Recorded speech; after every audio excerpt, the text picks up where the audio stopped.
part of the Press Play Podcast Network. Look up in the sky, it's a bird, it's a plane, This is Jason J. Lewis, the voice of Superman on Justice League Action. This is Mark Wade, writer of Superman Birthright. You're listening to The Krypton Report.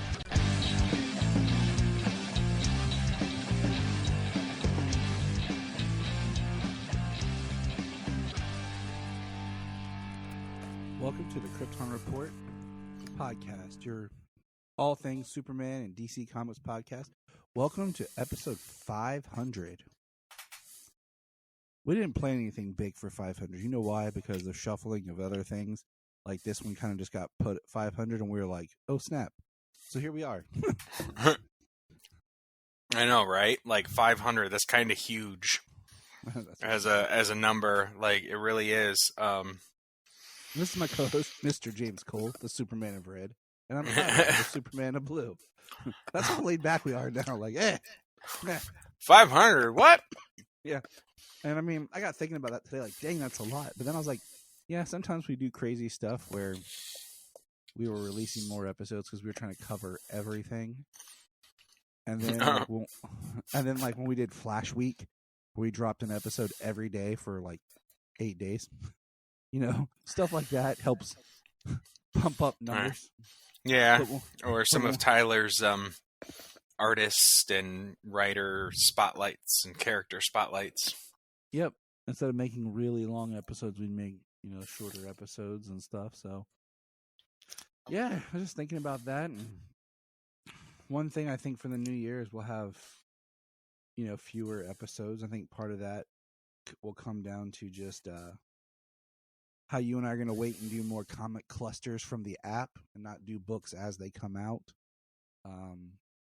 And certainly also, like mini-series.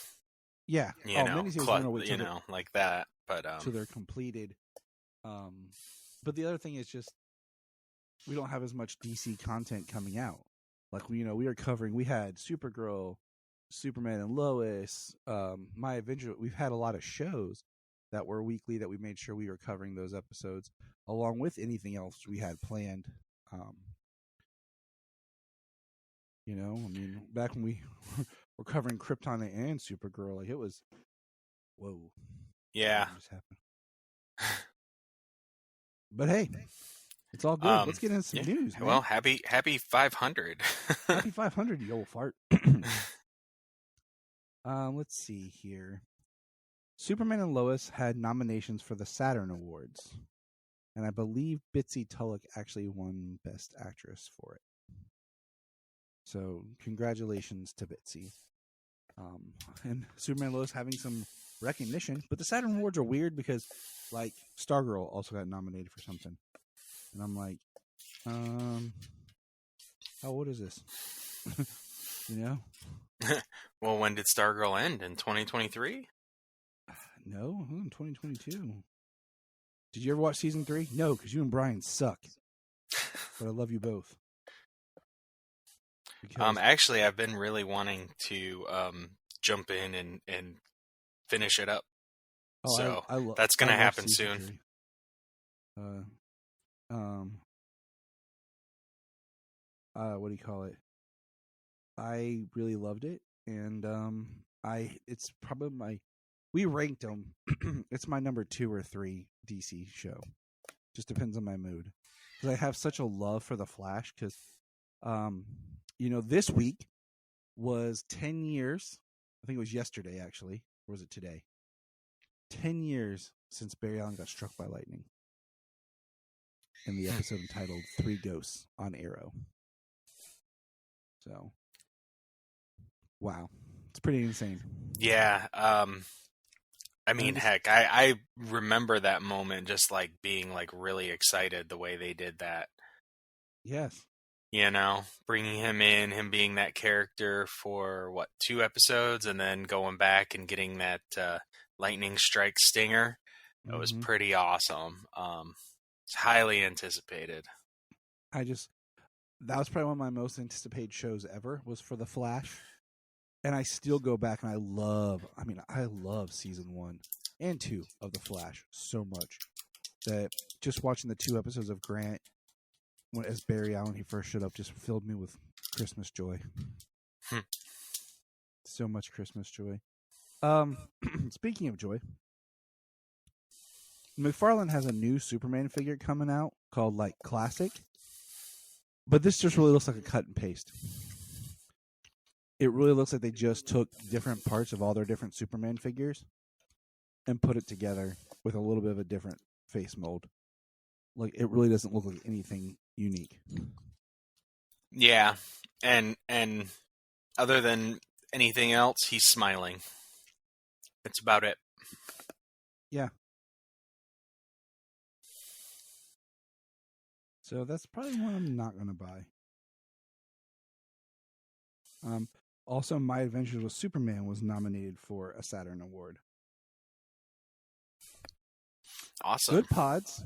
Good Pods. Congratulations on being the number 2 Supergirl podcast. In the top 100 Supergirl podcasts of all time chart. So thank you, Good Pods.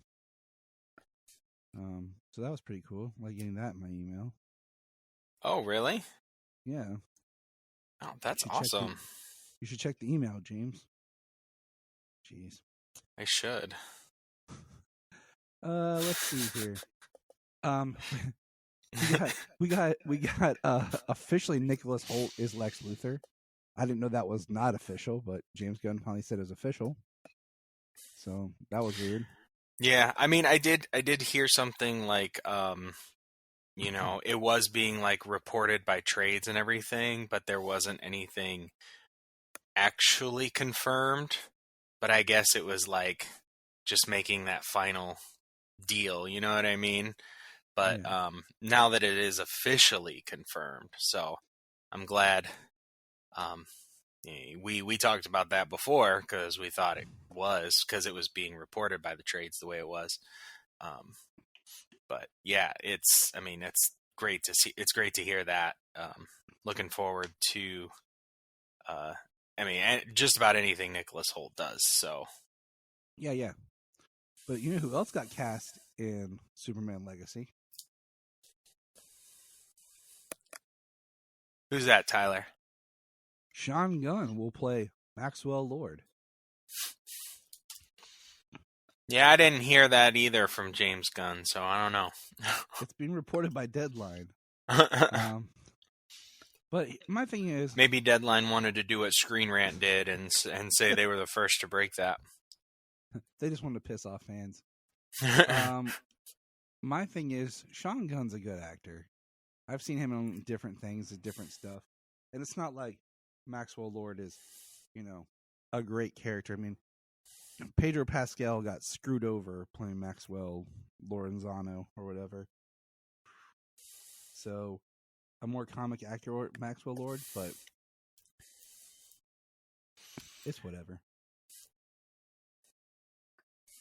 I don't see him having a major part. I see him more maybe just being some sort of in there for like a scene or two as a foil for Luther. Well, that tea is hot. Woo! Interesting. Interesting thought. Yeah. But what else do we have news-wise? Oh, this one. This one's kind of weird. So, it's weird and because of the timing, I guess. So as of today, DC dropped a bunch of stuff on Tubi. Okay? And basically, it's everything that was just put on Netflix and more. So, here we go. Ready? The Batman, Suicide Squad, Black Adam, Wonder Woman, Aquaman, Batwoman, Gotham, Lois and Clark, The New Adventures of Superman, Birds of Prey, Green Lantern, Wonder Woman, 84 will hit in 2024. Also available is Batman, Batman Returns, Batman Forever, Superman the Movie, Superman 2, I already said that one, and Krypton.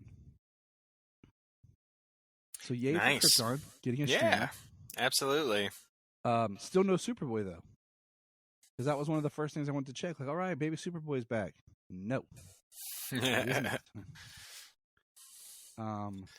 So that was a little frustrating because we wanted to finish our Superboy watch. Well, I mean, it's kind of cool, these days, honestly, some people are just rolling with the free ones like Tubi and Pluto and stuff. You know what I mean? I hate So, Pluto. I like Tubi. I do not like Pluto. No, Pluto I can just set on like I'm watching TV like the old days. You know what I mean? Just put on something on a channel and let it play. I don't like the way you search and stuff on Pluto. I don't like it. But that's my own thing. Oh, yeah. But people on those free ones and stuff, I mean, when I'm sure how those things are worked, but it's whatever DC can do to make money. Absolutely. Right That's now. all it is. Yeah. They're selling their stuff to other places. That's basically what they're doing, is sold some the Netflix. I mean, we'll talk about more of that later in our Christmas special, but yeah. And then last but not least, we are giving away a Happy Merry Christmas package from us. We are giving away digital copies of like all the recent DC movies, from Black Adam.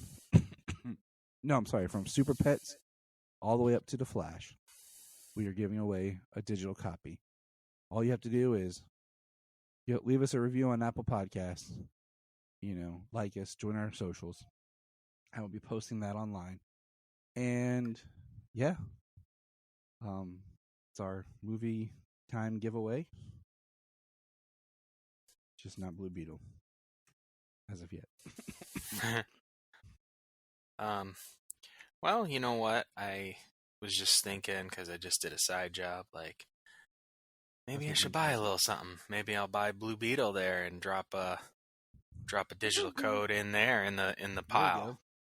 Yeah, because I bought it digital, and I did say I'm gonna buy it again, but Christmas season and all that. Yeah, I hadn't bought the physical yet, but it could be a good time to do that. I agree. Yes, sir. Have that ready to go. So that is all the news I have. Anything else you can think of?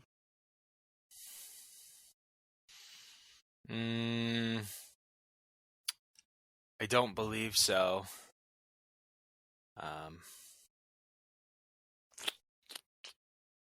No, sir. All right, so moving on, we have some comics to review. It's been a little while. What would you like to look at first, Mr. James? Oh, what would I like to look at first? Well, let's go with World's Finest number 20. Is there anything you wanted to go last? Which one was your favorite? That's a good question. I don't know.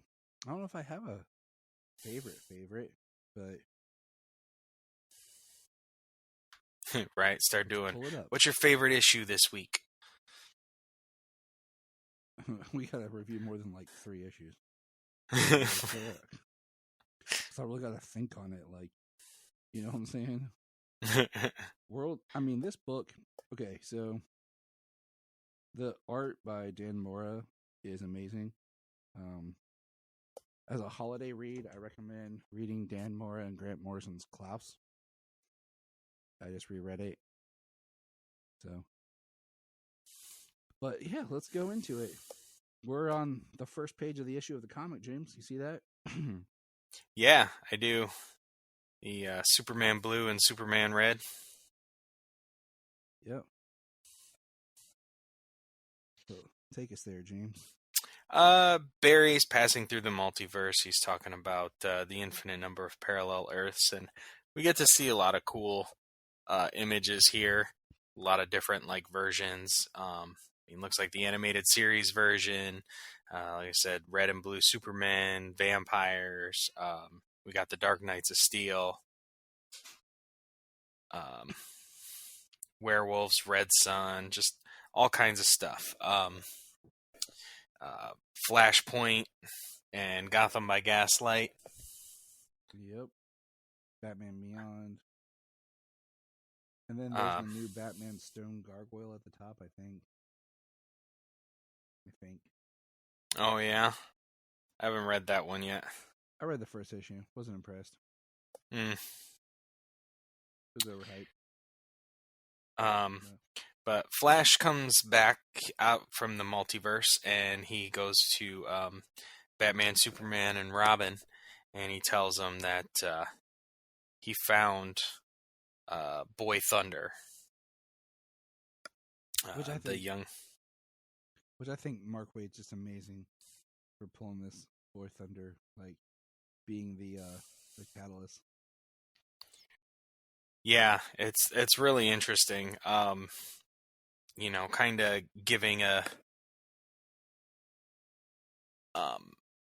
giving some more history around the world of the Kingdom Come story that seminal story that he wrote.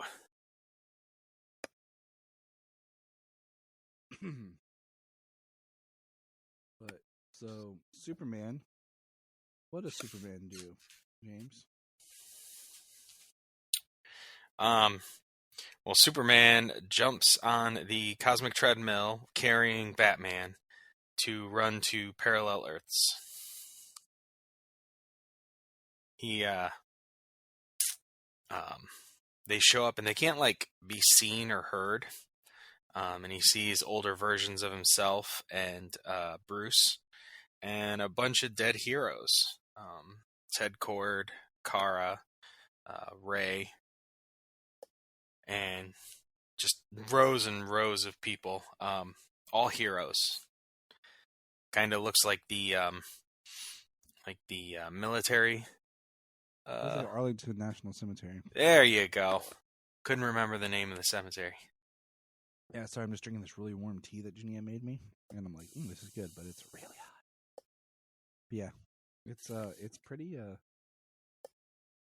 pretty intense. Yeah, to see. Well, I mean, if this is the aftermath of that nuke going off, right? Exactly. So, but yeah, they're just they're waiting around. They're kind of observing. They want to see what's going on. They go to the Planet Krypton restaurant. I wish that was a real restaurant. Absolutely. Like, I would definitely go there. I don't care how expensive it is. Like a Hard Rock Hall of Fame where it costs you $20 for a burger and fries. I don't care. I'd still go and eat there. And the food would probably not taste that good. It'd probably just be generic, and I'd still go. Oh, of course. We'd meet every week, James. Yeah, we would. They need to put an hour and a half away from each of us, right in between. Yeah. For real. It's not that bad of a drive. Yeah, for real. That's a good drive for dinner. Yeah. Once a week. We'll just do our podcast there. Yeah, hell yeah. Hell yeah, Kite Man. Kite Man, hell yeah. So I like that they have the that Superman Batman suit in the background there from earlier in the run. The Batcopter. Bruce tells him, how he was able to adopt Dick, with his money and donations and endowments and everything, and that he wouldn't actually be able to legally adopt. I can't remember his name. Who's that? I read this a couple of weeks ago when it dropped on here, so.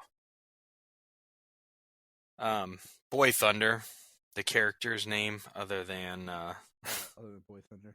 Yeah. I was trying to remember the character's, the actual name he went by. I think it's interesting he can't adopt him, but yet later all we see is Superman just adds people to his family out of nowhere.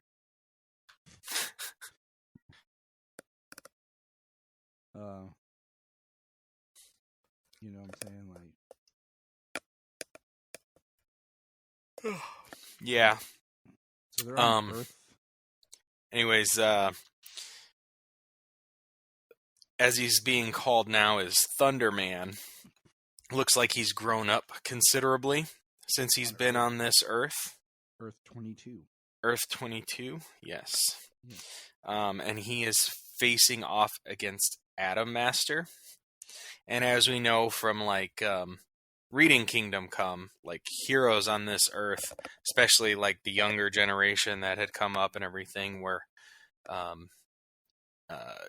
like Judge, Jury, and Executioner. They would kill supervillains and things, cause lots of collateral damage, property damage. But Atom Master changes the Earth underneath Superman. He shows up because he heard him, heard Thunderman, and he shows up, and Atom Master turns the ground underneath Superman into kryptonite. And when Batman shows up, gasses her, and Thunderman uses his powers and looks like he's melting Atom Master's helmet on her head, like frying her head. Mm-hmm. And he says, all this time, I mean, I'd given up hope that this day would ever come. I'm so glad you're finally here. I've been waiting years for this moment. And he starts electrocuting Superman. Dun, dun, dun. Mm-hmm. Next, Doppelgangers. That'll be issue 21. It should be coming out sometime soon. Yeah, pretty soon. Like I said, this issue dropped. The 17th. So honestly, we would get this World's Finest 21 dropping probably next week on the app. Cool. Yeah. All right. Next, this is our last week for more quote unquote current comics. Yeah, because after the new year, most of our coverage of comics will be as they drop on the app. Yeah. So let's start with, you want to do Action 1059? Sure. All right. Action 1059. Got this awesome cover with Superman and Steel both in their metal uniforms and their metal suits. Yeah, I didn't get that one. Jania actually got me an alternative cover that she liked of Superman saving a plane. Oh, nice.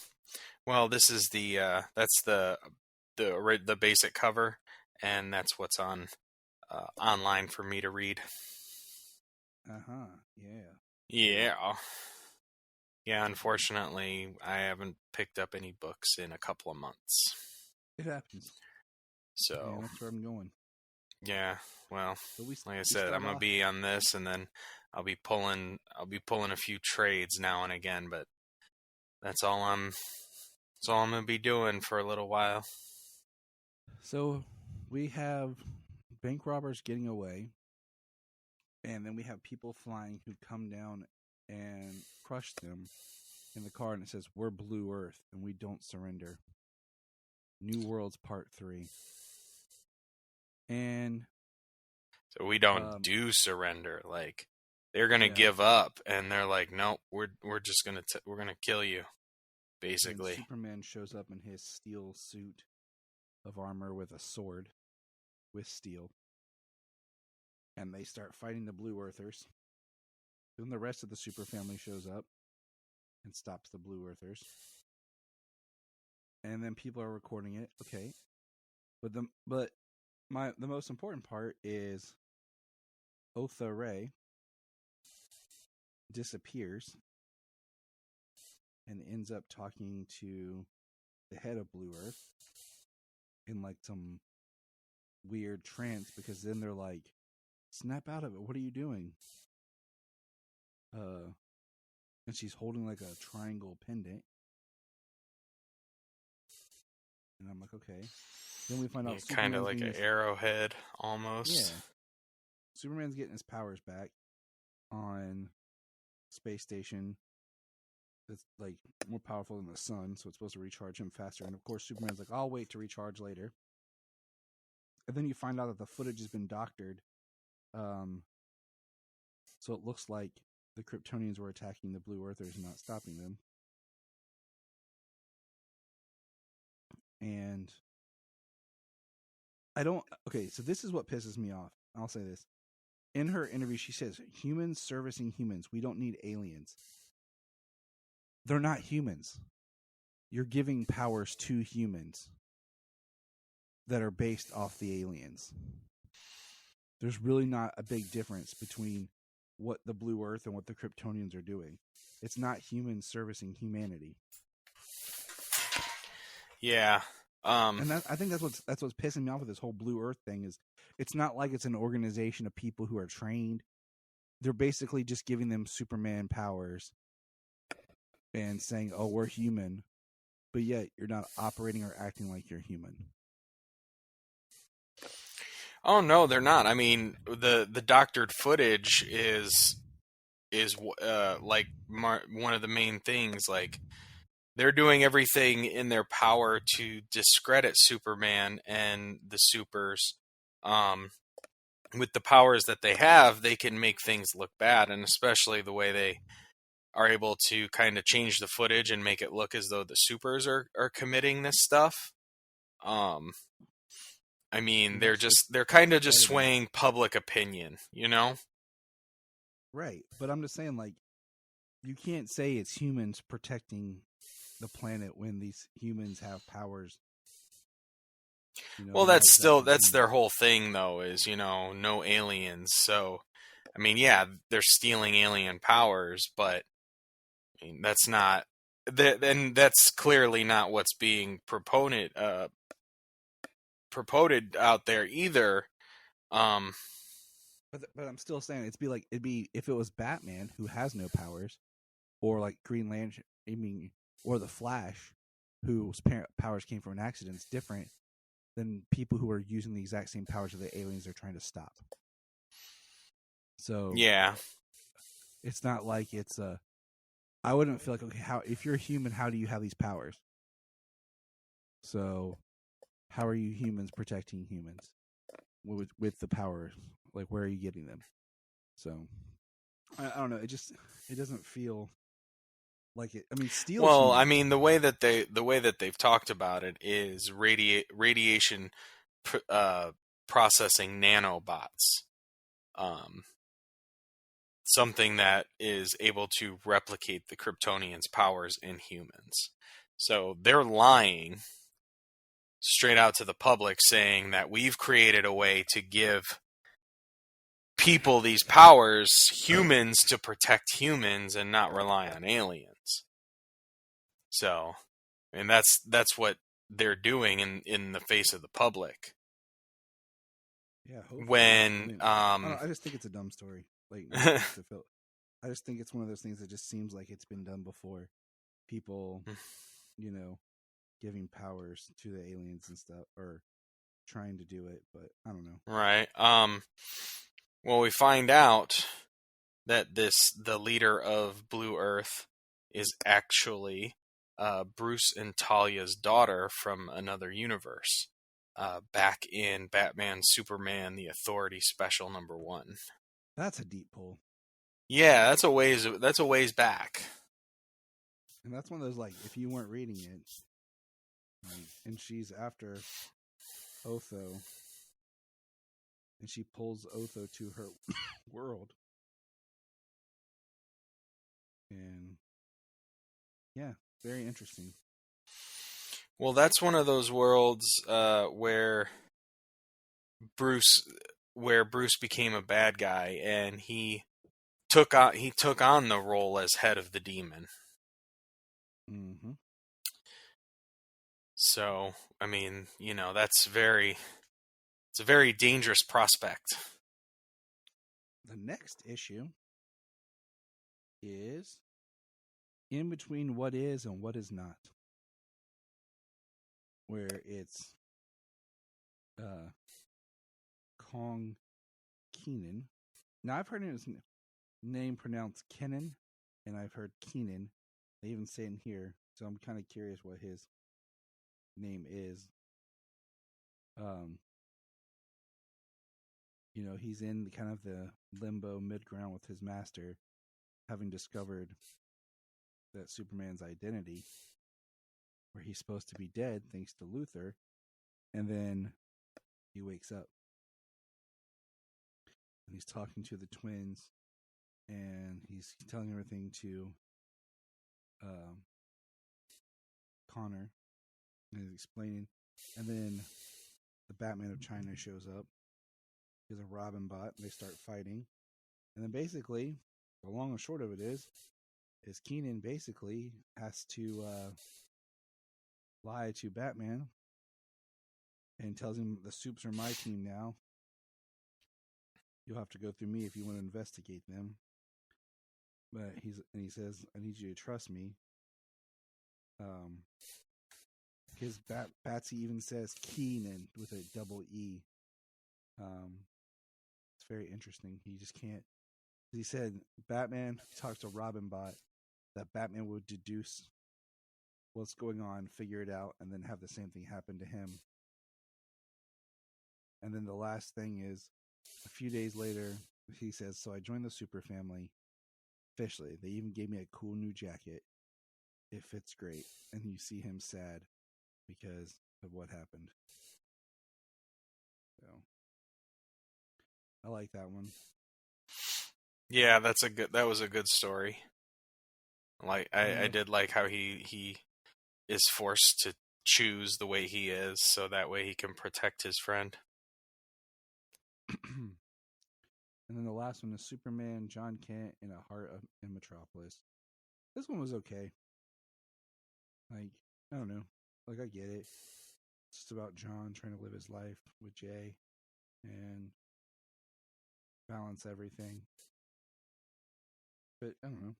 You can take this one, James. He's babysitting his two new younger siblings, the Philosian twins. And he has a little conversation. He lets them stay up 30 minutes past their bedtime. He's talking with Lois. They're discussing, obviously, him watching the kids and the time that they missed out with him. But then he is messaging Jay, and he's talking to him. Jay is working at Steelworks. As I believe it was the head of publicity. I know they said what he did in this issue, but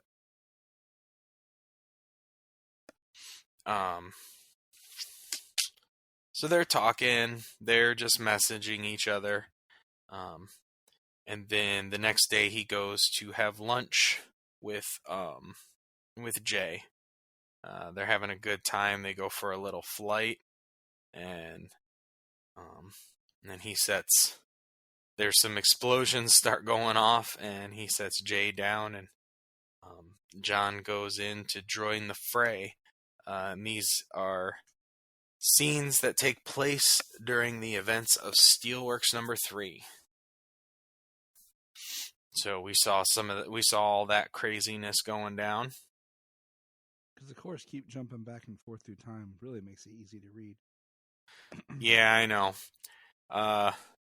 That's kind of the struggle with these backup stories, just being randomly placed in time.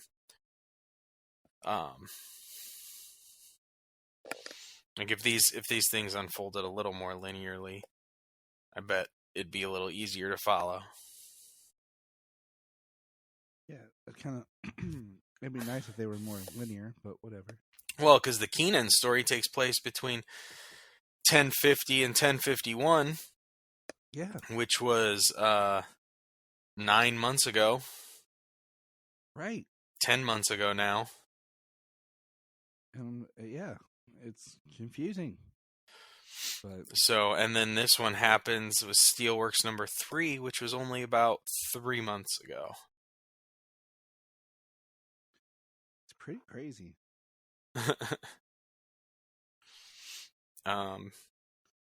So then Superman, after everything's all said and done, he goes back to Jay to finish their date, and Superman and Clark are out there,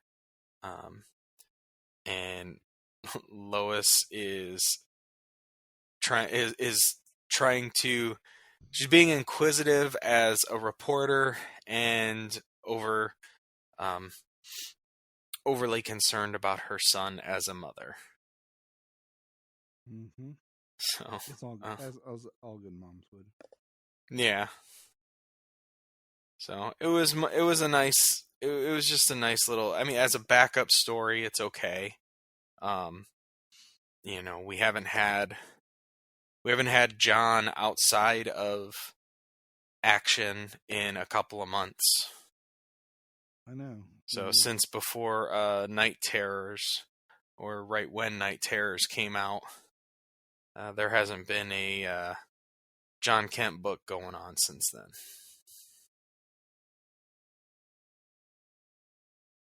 All right. Next book.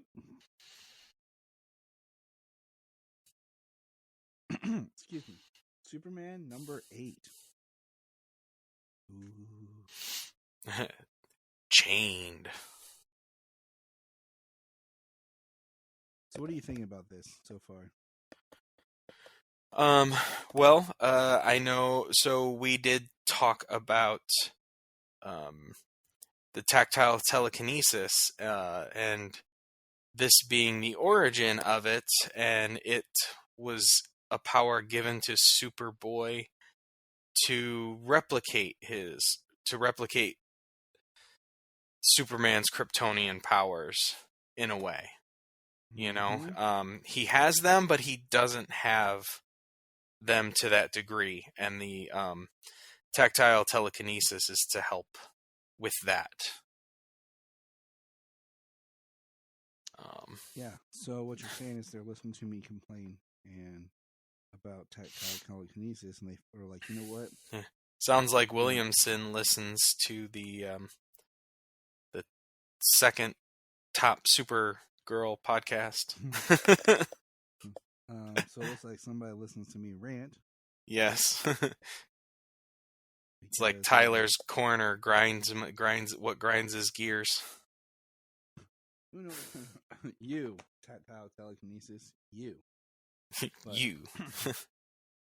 We start learning about the past, and that it's Sammy Stryker. And we see a somewhat son of the founder of Stryker's Penitentiary. Mm-hmm. And he's wearing his suit. The Chained. That's kind of a cool name. It's not bad. I like how there's the history lesson of Lex, and we see the different errors of Lex from recent comics.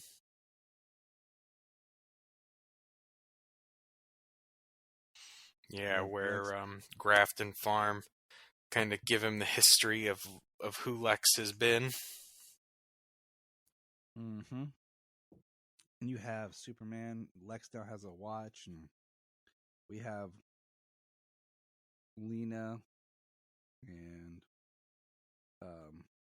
Lex's daughter, which is still weird. And she likes the Black Canaries.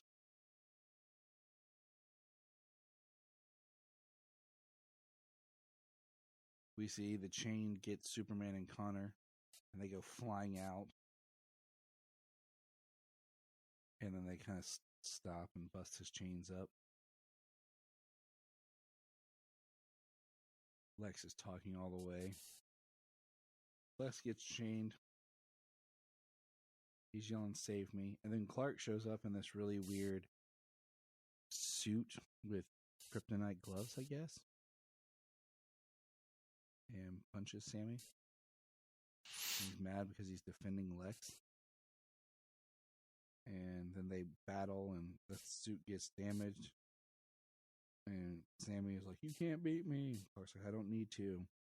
And then Connor shows up, and they basically re-imprison the Chained. and some weird looks like they just Christmas ribbon to him. Mhm. And then at the end, the last is I saved Lex, and it's Clark laying there with like kryptonite all over him, and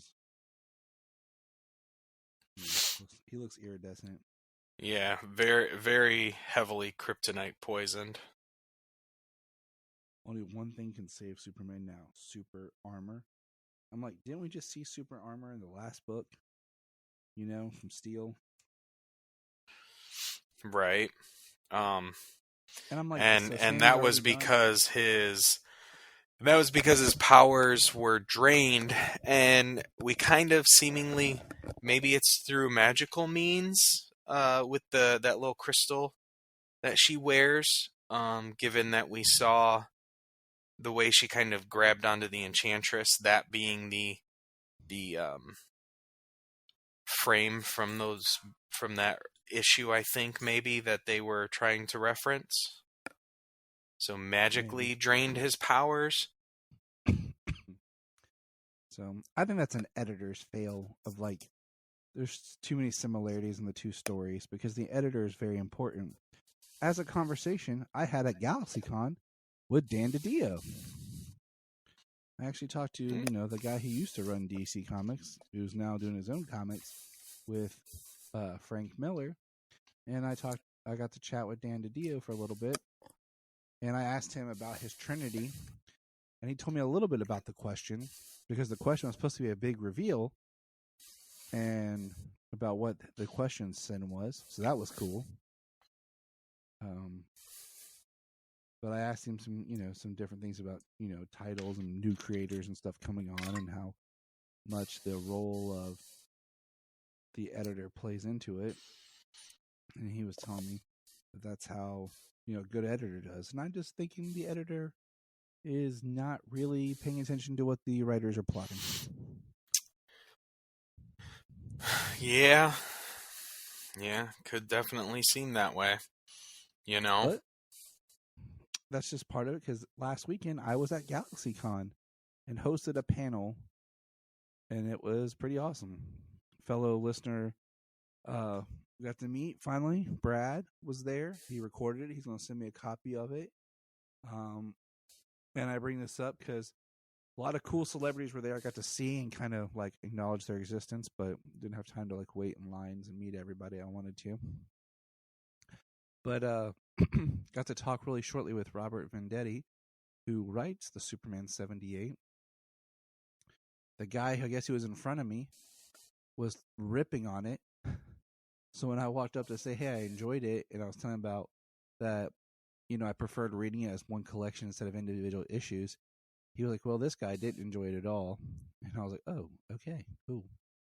And then I was like, yeah, I'm kind of waiting to read the new one, as one collection. And I guess Mr. Venditti was not in a great mood because he didn't seem very talkative or interested. So I was like, all right, peace. And I walked away. But yeah, that was an interesting interaction. I was like, okay. Like, yeah, I didn't get to really chat with you, and but I always feel bad like going up and trying to talk to people, and you're like, hey, I don't want to buy anything right now because I already own everything that's on your table. Right. It's like, hey, or like you're just like, hey, I just want to meet this person because I want to meet them. I don't, I can't like buy a $20, $30 autograph or picture from everybody I want to meet at the con. Like, it's just not possible. But yeah, our panel was funny because I had technical, somehow my presentation for the 85 years of Superman was deleted off my computer. I didn't realize it. And when I went to download it, I didn't want to download. So I just did my presentation I was supposed to do last year that I didn't get to do this year. So it all worked out nicely with a nice presentation. Yeah. It was a good time. All right, yeah. It sounds like a good time. Wish James was there. I hate going to things by myself, but I do too. He's too busy saving the world. I was very busy. What James does on the weekends, people. All right, Justice League action. All right. So this is what I've been kind of doing some research. I don't know if are you listening to the rewatch podcast for Justice League with Susanna Heisenberg. Crap, I can't remember what it's called. Off the top of my head, I'm drawing a blank. I did see something about that coming out, but I don't know what it's called. Justice League Revisited. So I've been listening to it, and in one of the episodes, they talk about how different streamers had different orders of episodes because they were broken down by some were showing them in air date, some were showing them production order. So I feel like that's kind of where we're at, where we're getting kind of mixed up on how IMDb had stuff listed compared to what's on your and I's ownership of the digital content. Yeah. So without further ado, James, name one of the episodes of Justice League Action you watched, and let's talk about it. The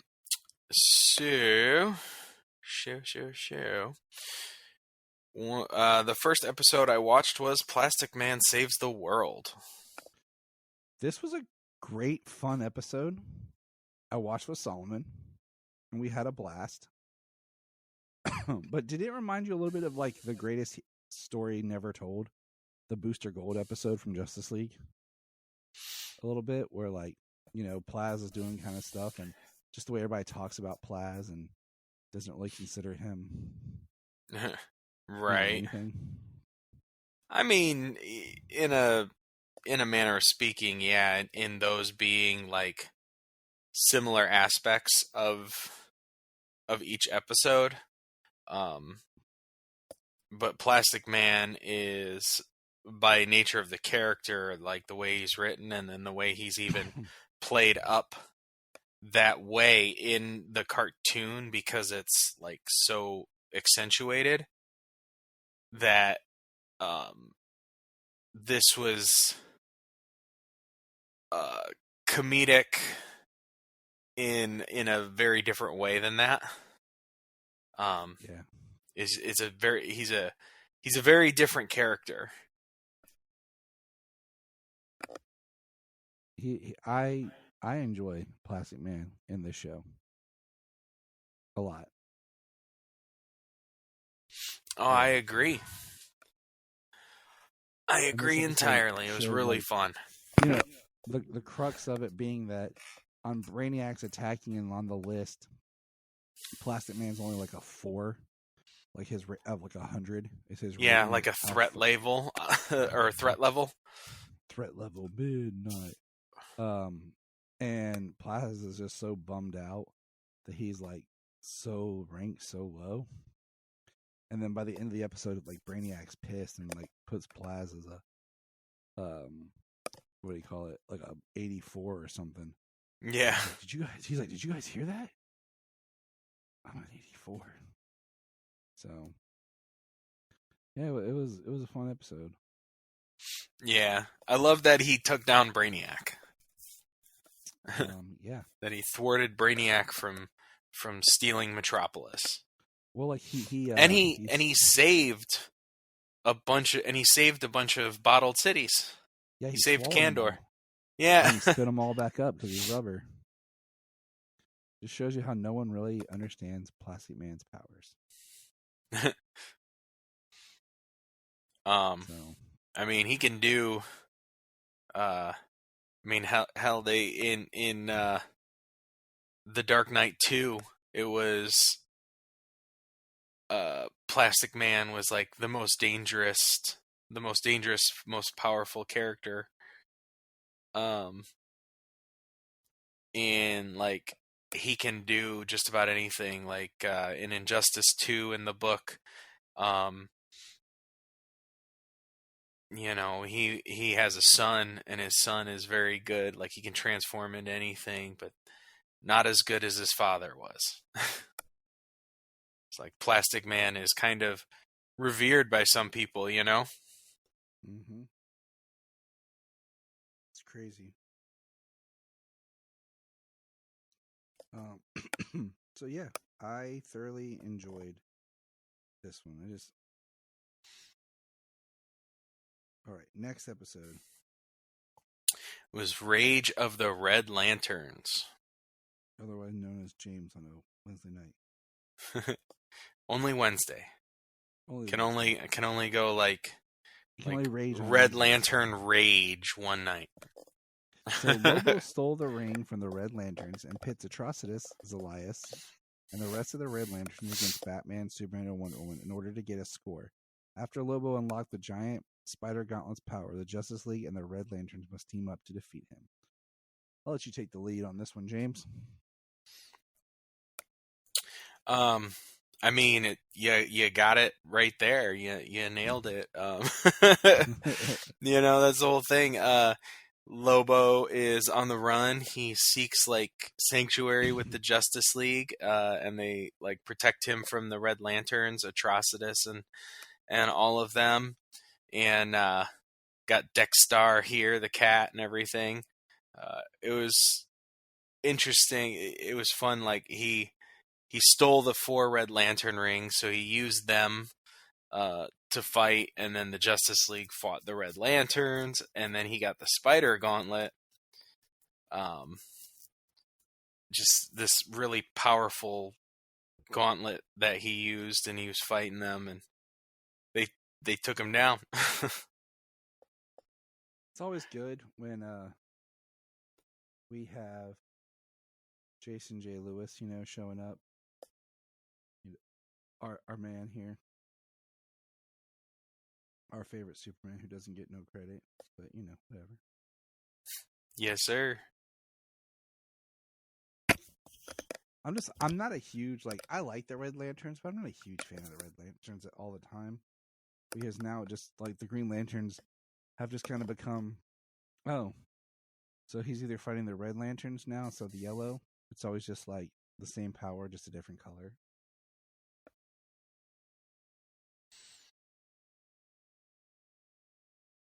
Am I right?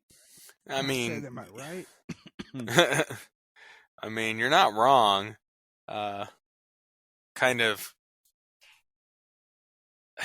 It was interesting the way they used them, but trying to do the story after story, it's kind of like you said, the same powers, just different colors. When they write in the things around the powers, the reason they exist, that's kind of how the stories tend to be a little more interesting. I agree. All right, James. Which one's next? Freezer Burn. So, let me tell you a funny story about Freezer Burn. When I was in college, many years ago, I had a roommate in college. I want to highlight that, okay? Who popped some popcorn and burned it, and it was on fire. So he took the popcorn and threw it in the freezer to stop it.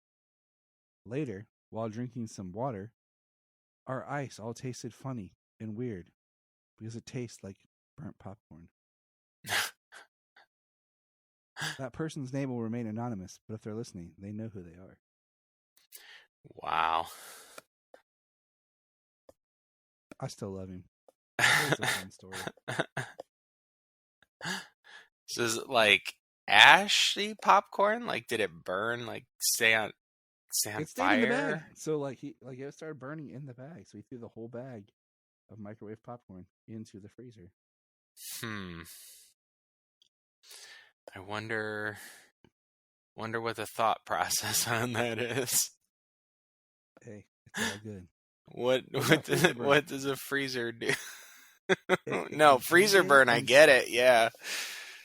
Huh. Mr. Freeze flies on his aircraft to freeze the entire Gotham City using Killer Frost as his power source.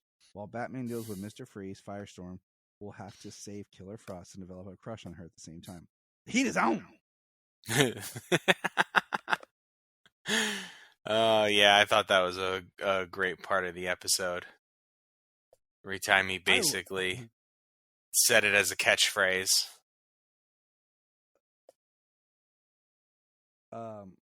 I love Firestorm in this. But what did you think of this one? I liked it. Very much like Plastic Man, and even the Red Lanterns. I really enjoyed this episode.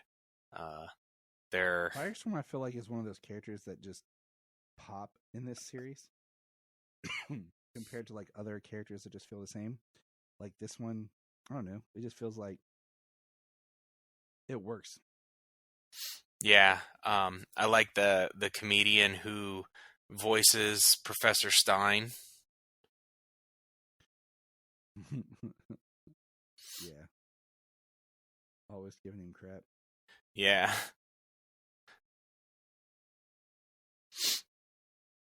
I like seeing when the Killer Frost what do you call it? Killer Frost and like Mr. Freeze and stuff like together. I always like that. Yeah. Seeing characters of similar power sets Yeah. working together like that. Yeah, like it's always cool. And it was kind of like working together, but then he like used her. Took her power. I wouldn't say took her power, but harnessed her power. It's always funny when like the hero falls in love with like, villain.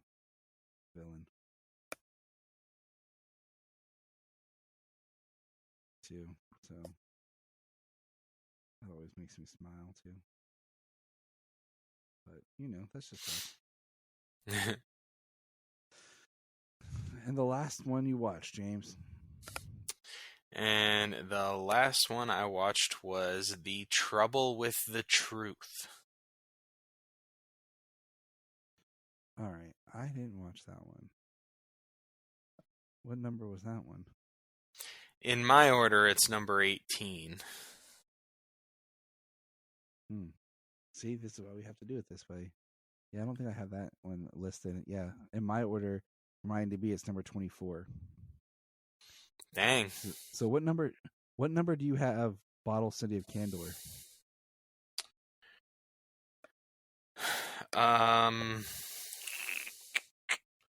Give me 1 second.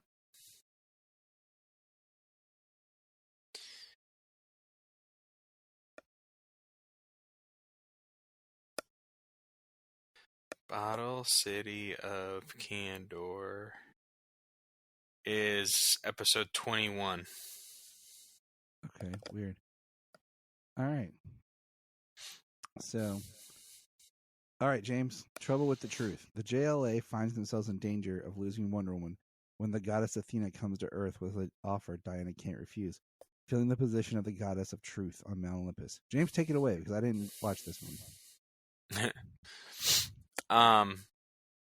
I mean, so they were just. Damn it! I watched this episode twice. Now I can't remember because it was a handful of days ago.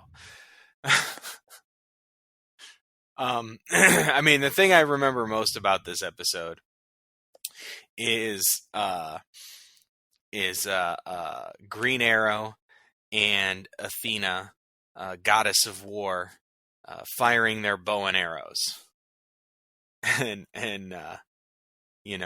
Green Arrow doing his thing, and like Artemis making him look pale in comparison.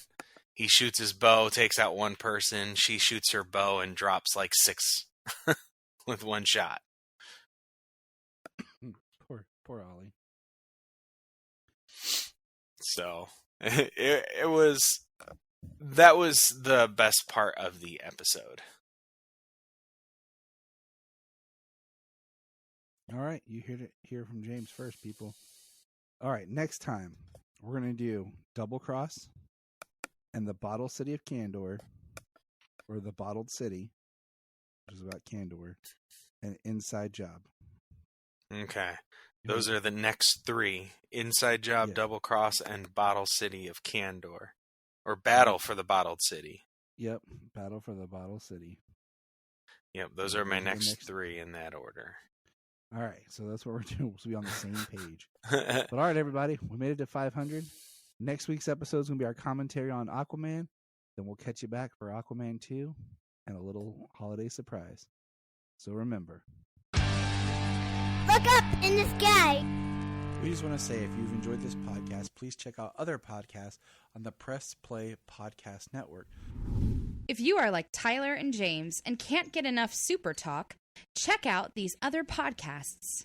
Digging for Kryptonite, Supergirl Radio, The Last Sons of Krypton, the Superboy Legacy Podcast, All-Star Superfans, Superman the Animated Podcast, The Aspiring Kryptonians, Always Hold On to Smallville, The Geek of Steel, and Truth, Justice, and Hope. Remember to check out Krypton Report on all social media platforms.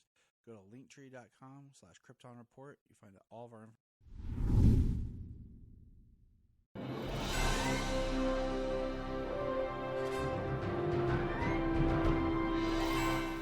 What's up, everybody? Chase Smith here from the Chase Smith Podcast and Cavs on the Break NBA Podcast. And I'm JD, host of the Hyman Podcast, part of the Press Play Podcast Network, and we are super excited to bring you a brand new show starting next Tuesday, the Fanfare Podcast. The Fanfare Podcast is all about your favorite movies and our favorite movies and the best moments in cinema. To help guide our discussion, each episode will feature one classic, and we will grade this movie using a report card-like scale A through F. We're going to be grading categories like acting, directing, cinematography, the score, and even the movie poster itself. And when we're not featuring a movie report card, we'll be sharing our movie rankings, franchise deep dives, actor and director interviews, and everything in between. Movies have been a major part of our lives, and we cannot wait to share our thoughts with you. Our premiere episode will drop Tuesday, June 27th, and JD and I will be reviewing Raiders of the Lost Ark in preparation of the release of Indiana Jones and the Dial of Destiny on June 30th, the 5th installment of the franchise. Join us on the Fanfare Podcast, available on Apple Podcasts or wherever you listen to your podcast. Hello, Brooks here with the Books with Brooks monthly book club podcast. Here's how Books with Brooks works. We read one book a month, and then we talk about it. Classics like Stephen King's The Shining, debut novels like We Are the Brennans by Tracy Lang, and tons of other compelling, life-changing stories, one book and 1 month at a time. So come read along with us, and then listen in. Here at Krypton Report, we believe in the power of podcasting, the power of speaking your voice and speaking something that comes from you. So here's a couple of podcasts you can check out with people sharing their voice. I am Brian Peters, the creator and host of Gravely Amusing. For the past 30 years, I've studied the history of gods and monsters in pop culture and our world. As a student of theology and history, I've tried to understand evil and its impact on us. As a writer, I've tried to share this knowledge. As a comedian, I've tried to make people laugh as I do it.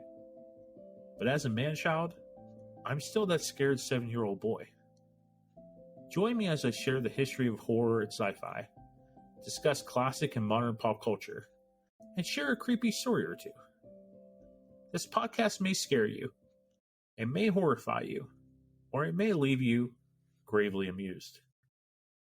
Listen to Gravely Amusing on Apple Podcasts, Spotify, iHeartRadio, and wherever podcasts are found. Follow us on Twitter at Gravely_Amusing or on TikTok at Gravely Amusing.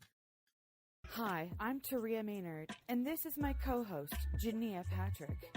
We're a couple of sisters in Central Ohio who created a podcast. Our podcast is called The Confessing Heretics. The basic premise of the podcast right now, as we see it, is we're going to talk to you guys about our stories in religion, would you say? This podcast is about sharing our truths, our religious traumas, and our histories. We'd love for you to join us on our journeys as we talk about our pasts and discover more about ourselves along the way. We will be featured on Facebook, Instagram, TikTok, and YouTube. Just look for The Confessing Heretics. We have a $1 Patreon. Yes, I know everyone asks for money, but our $1 Patreon each month gets you commentary tracks for releasing movies, DC movies. It gets you my Requel series where I pitch ideas about movie sequels, prequels, or whatever. It also gets special bonus episodes of whatever else some of the friends of the network chime in and drop. So check that out for $1 a month. That's all we ask. Keep it cheap, keep it simple, and help us keep going. Check out the link in the show notes or Patreon, Krypton Report. Follow the link in the link tree or in the show notes below, patreon.com/Krypton Report. This is Dan Jurgens, and if you want to have a good time, keep listening to the Krypton Report.